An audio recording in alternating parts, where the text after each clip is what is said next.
Today, our guest is Daniel Lewi, and we'll be talking about rare diseases, patient advocacy, and much more. Don't go away.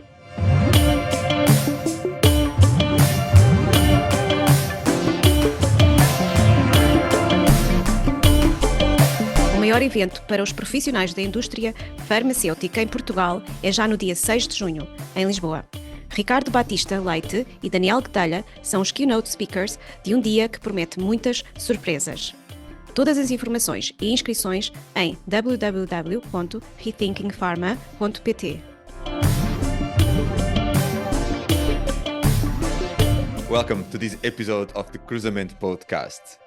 Before we start the show, thank you very much for your amazing feedback.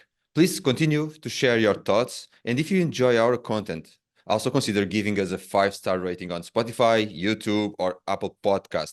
That would support a lot our mission of spreading knowledge. So now back to the show. Today, we are exploring the intersection of technology and healthcare. I'm André Correia, and joined by my co-host, Daniel Guedelha. Hello and welcome to another show of Cruzamento Podcast. Today we are with Dan. And hello, Dan, and very welcome to this show. Hi, everyone. It's great to be here. Thank you for the invite to join you. Cheers. Thanks, Dan. Thank you very much. So let's go to our very first question. In 30 seconds, who is Dan? Good question. So I'm Dan Lewi. I am the co-founder and CEO of a rare disease patient advocacy group called the Cure and Action for Tay-Sachs Foundation, which is on a mission to raise awareness for Tay-Sachs and Sanofi disease. That was truly 30 seconds, Dan. Thank you very much. That's right.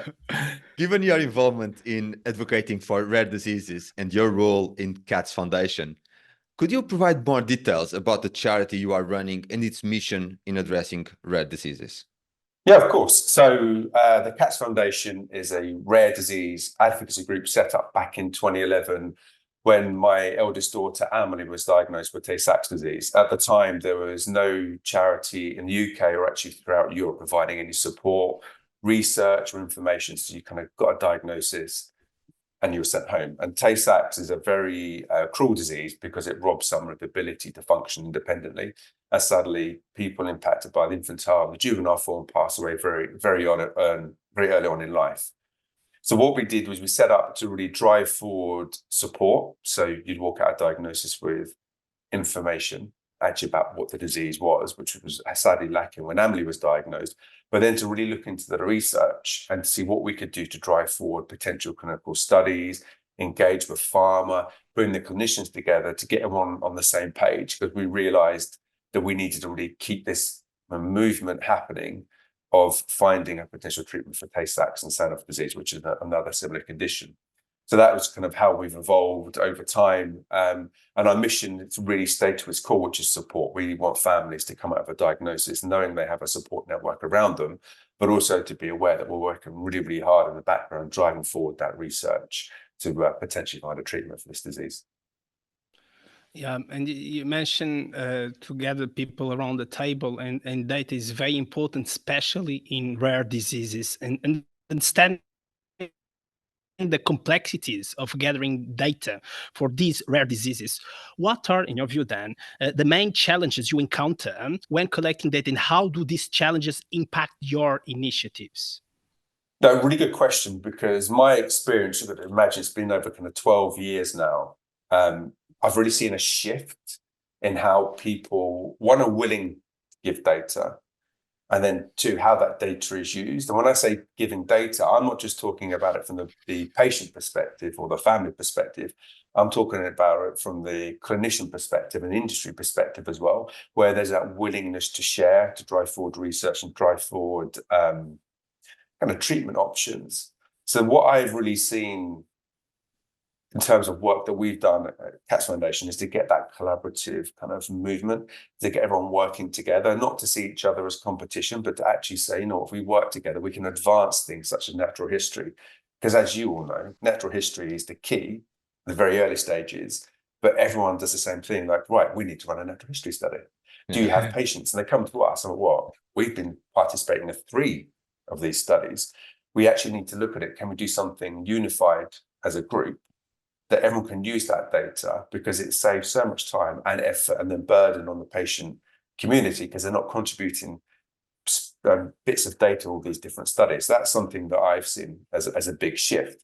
And with the clinicians, it's getting buy-in from those guys who have these pockets of data, rather than having it sitting, siloed away, or even just sitting there ready to be published, but they haven't got around to publishing it. We can work together, bringing it kind of in one place, and we could all use it, because the benefit to the community is absolutely huge. And it kind of frustrates me a bit sometimes when someone has some data that's just sitting there that you want to do something with, and they're like, yeah, I need to get around to it. Now, I think that's our role in advocacy, to give them that push, that we can help them do that. And the rare diseases have some uniqueness around them, and there is also cost, not only just for financially, but also time as well. So then, could you explain how the cost associated with collecting the data that you are referring to can affect your efforts in driving that research and also advocating for a better treatment? No, of course. I think that when I look at it from the company perspective, we have these companies, a lot of them are smaller biotechs, they don't have these huge budgets. So for them, they're looking at a way where they can access the data or collect data that can be used. And I think that collectively, by working together, we pool our resources together, our data together, it can be a cost saver to everyone, because we know that clinical studies are incredibly expensive. And there is no real point in people reinventing the wheel all the time. So I'm natural history about disease progression. The amount of conversations I had with different companies about, we need to do some more research in natural history. I'm like, well, this company's done it, that company's done it, we've done it. There is information there. Why do you need to do it yourself? And Andre, we've talked previously about advocacy, and one of the things I've always said to you is leverage the expertise of those around you, and don't just redo something if it already exists. And I think a lot of the companies now need to smarten up a bit and realize, okay, if someone's already done something, I can use that. I should be able to use it. And I think, again, that's our role in advocacy, to put that on the table as a solution, as an option for companies. Otherwise, we're just going to be doing this time and time and time again, which is throwing money at a problem when there's already a solution that exists. Very interesting, Dan. And that makes me reflect as well on the pharmaceutical industry, that obviously could play a very important role here. And comes to my mind, gene therapy and repurposing. So in your experience that you have been advocating for rare diseases within the pharmaceutical industry, could you elaborate on specific skills? It's quite important, and collaborative strategies needed to effectively engage with various stakeholders and drive meaningful change, now, such as in gene therapy and drug repurposing, for example? So this is a topic I find interesting. And actually, I reflect on like the 10, 12, 13 years that we've been doing this in terms of the Katz Foundation. And one thing I really realized was the ability to sell, yourself when you're raising funds. So as going out to the public, you need to raise money. We all need to do that in advocacy. And there are a lot of people very good at storytelling on that side. It's a very sad story. Give us money and you can do quite well. But then I also realized with industry, you had to take that same strategy, because in the rare disease space, many of us are super rare. So we're 1 in 320,000 in terms of incidence rate for Tay-Sachs disease. To get people interested in that, you have to tell them a story. You have to sell to them about why they should be involved in you. And actually, where's the benefit for them? So for us, a part of our strategy is to go to companies. We have an engaged community. We have data on that community. We have a history and I would say experience being collaborative. We've been involved in different types of studies. We sell our abilities and our services to the industry to say, if you pick us to drive forward a treatment, we will be there with you. We're not going to be confrontational. We're going to challenge, but we're going to challenge in the right way, which is looking at trial design, looking at where you're going to select sites and things like that. But being collaborative is absolutely vital, because if we don't and aren't willing to work side by side with an industry partner, then I think you're already shooting yourself in the foot, because these people are trying to develop something for your community. So you have to work with them. So I've really seen that ability to sell to them what we can do to help them drive forward their kind of pipeline is absolutely vital.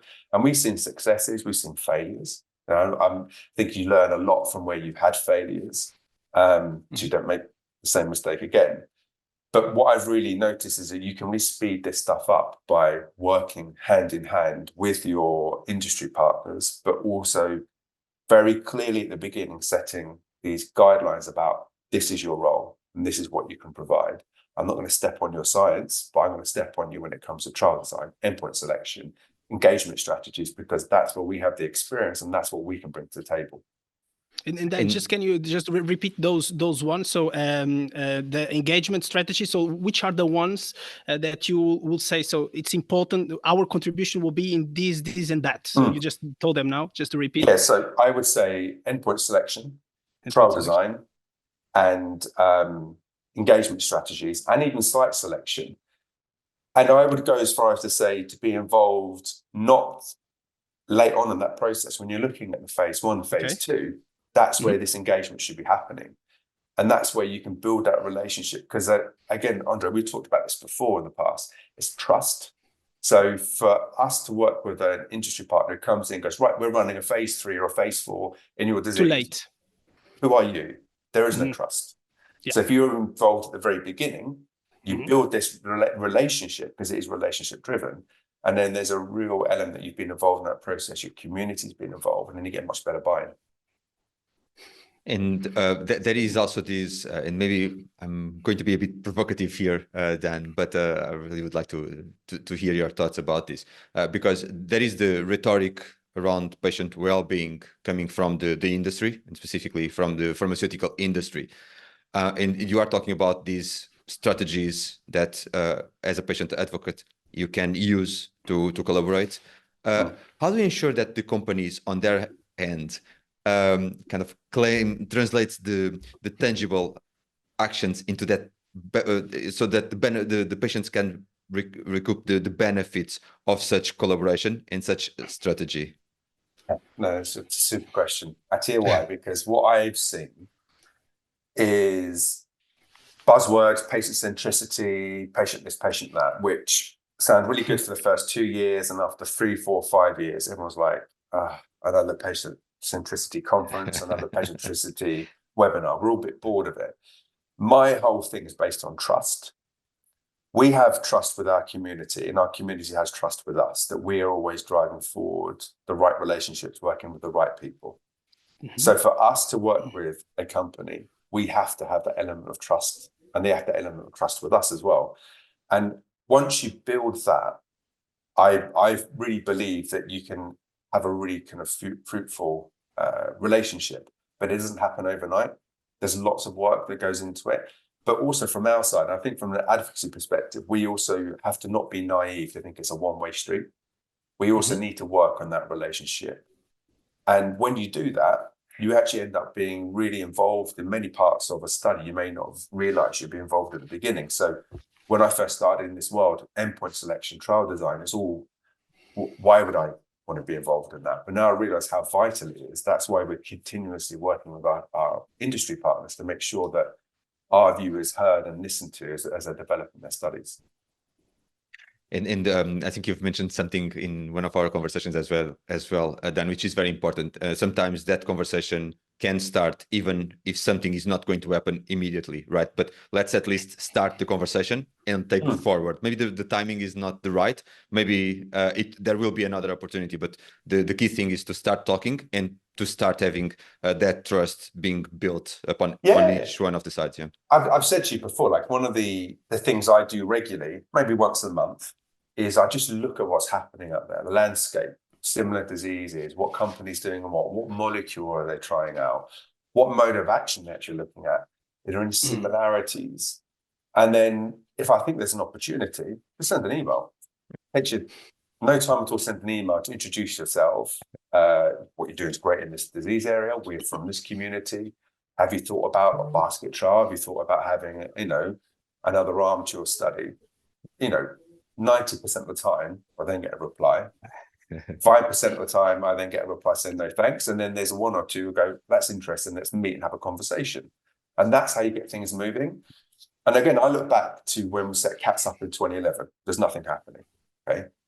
Fast forward to now, we've had gene therapies happen, we've had small molecules, drug repurposing, big pharma, small biotechs, all of that happening. And I kind of like when people go, oh, as a community, we're really lucky to be in this position now. I say, no, we're not lucky. That's hard work by the entire community, by putting ourselves out there, but also being proactive.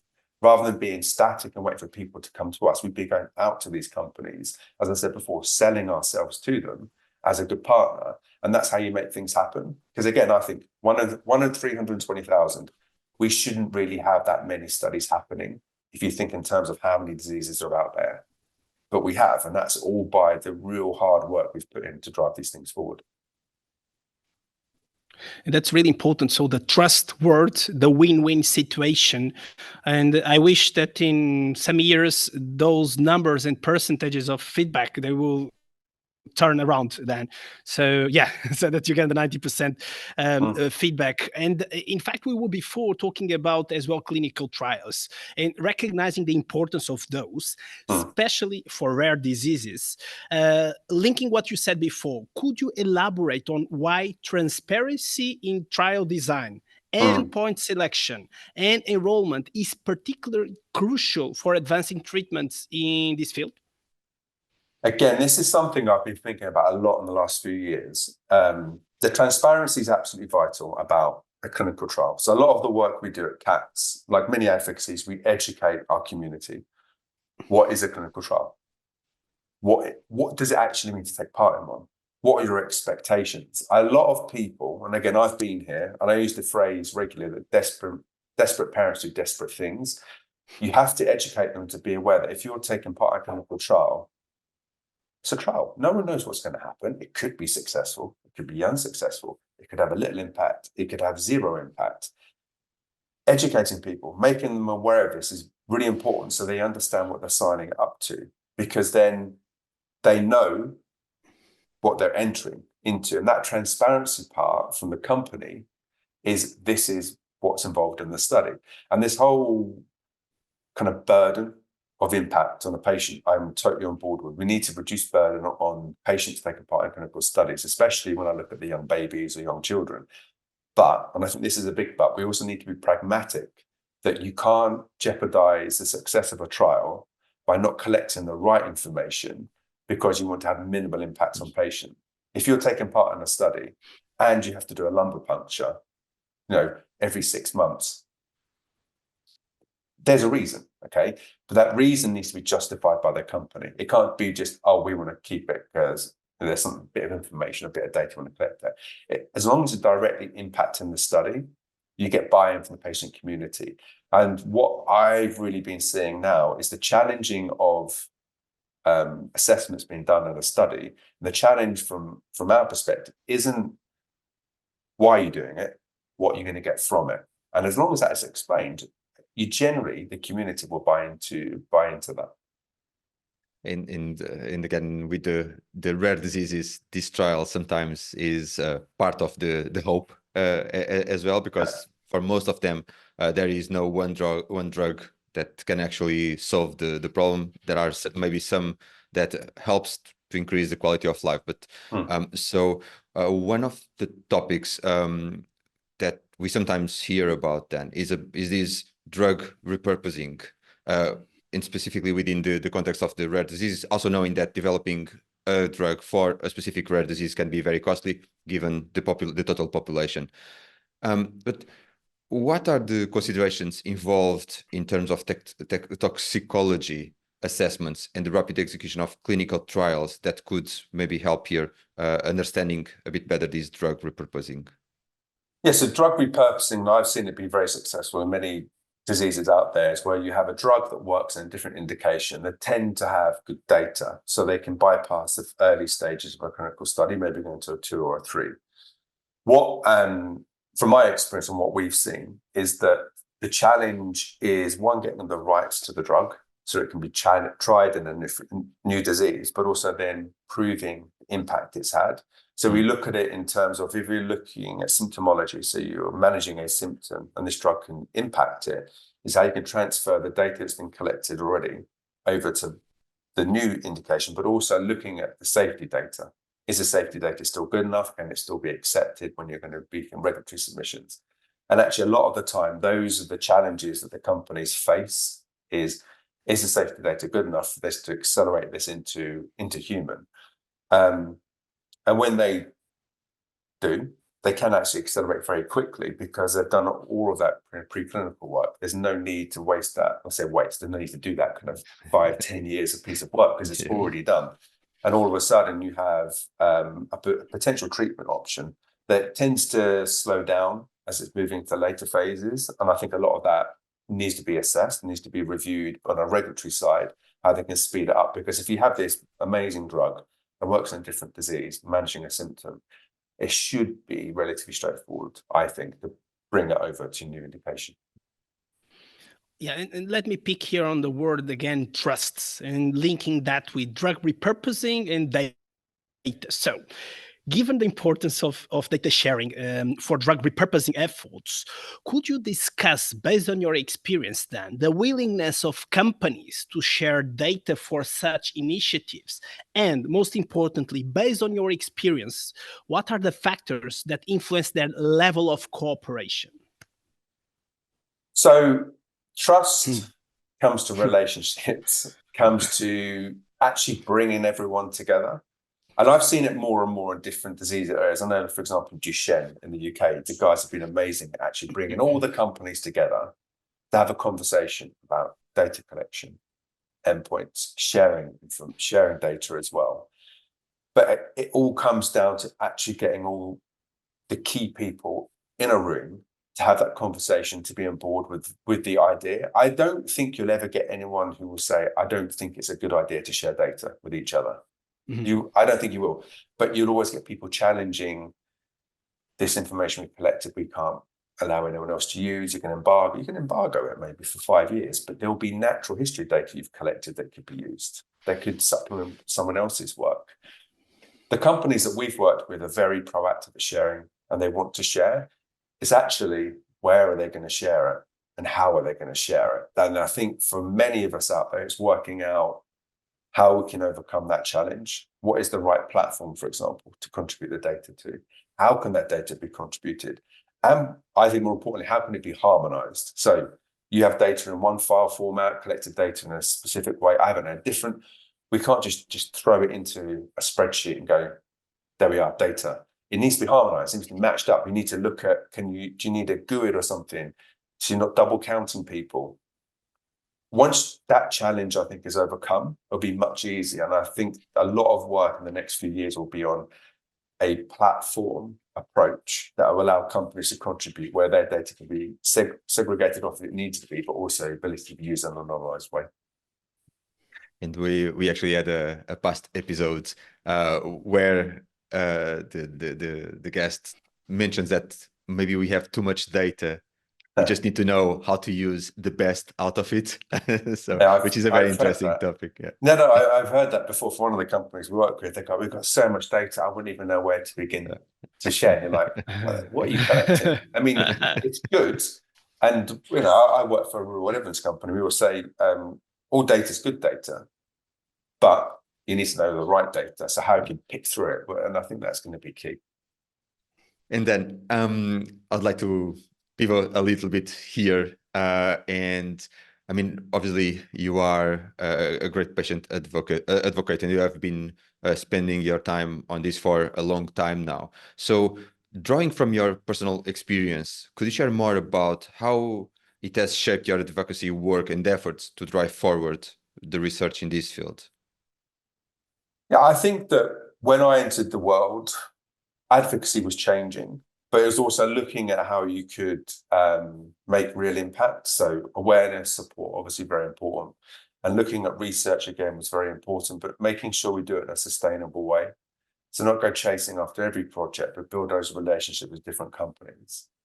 I think the way that we approached it was, again, to be a bit more professional in our approach, have an infrastructure in place that allowed us to communicate, but also be very clear that we have a role, and our role is as an advocate when we're in these studies. As I said before, we're not challenging the science.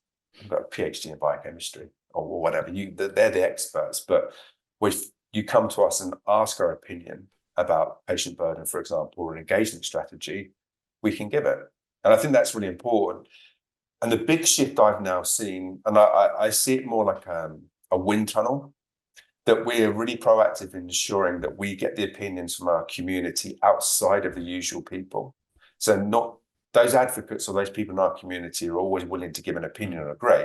There are many people out there who aren't as confident to do that. So making sure that their voice is heard, we talk about equality and equity in trials. I think that's where we need to make a real kind of step to make sure that you're not just hearing from the same people. Because again, I talk about the diagnosis experience for our daughter, Emily. It was amazing. She one day stopped very quickly. One day she stopped crawling, took her to the GP in London. GP looks at this isn't normal, send her straight to A&E. They do an MRI. They're not very happy. They do some more testing. We're going to test different things. They did an eye test, found a cherry red spot, an indicator of a lysosomal storage disorder that Tay-Sachs is. Did a blood test, diagnosed within 2 weeks. So we had this child diagnosed quickly. We knew she was going to die. Sadly, she passed away when she was 8 in 2017. But we had this period with her where the disease wasn't so intense, where we could take her on holiday and make all these memories. So you talk about my diagnosis experience for Emily, great, because it was quick, it was clean, there was no stress other than actually getting the diagnosis. While other people, it's horrific. But if I'm giving only my opinion as an advocate, and people are only hearing what I'm saying, they'll go, great, the diagnosis for Tay-Sachs is relatively straightforward. People know what they're doing. So it's really important we bring those people out to speak or to give an opinion to companies or to clinicians who don't normally or aren't confident enough to do it, because it's very important to get that completely rounded view of a community. And then thank you so much for sharing this inspiring history and the vision that you have and the way you have been driving this forward. We really, as well, from Podcast Cruzamento, really appreciate it. And it's an honor for us to be talking with you today. And then we would like really to thank you for your time and availability. So today we talk about rare diseases advocacy, challenges in data collection, transparency that is very crucial in clinical trials, and drug repurposing potential, amongst many other things. And then maybe the last question, because your story is just so inspiring. And if people want to know more about you, where can they find you online? Yes, we're online at cats-foundation.org. That's CATS-foundation.org. Or they can reach me, Dan, at cats-foundation.org. Please reach out. It'd be great. Then thanks very much, and for all the knowledge that you shared. The details are definitely going to be in the show notes. For those that are listening to us or watching us on YouTube, thank you very much for tuning in. Don't forget to hit the like button and subscribe to our podcast for the latest episodes. Also, connect with us on LinkedIn, Instagram, or any of your favorite podcast apps. Check out the show notes for more details. Thank you very much, and see you soon on Cruzamento Podcast. Bye, Dan. Thank you.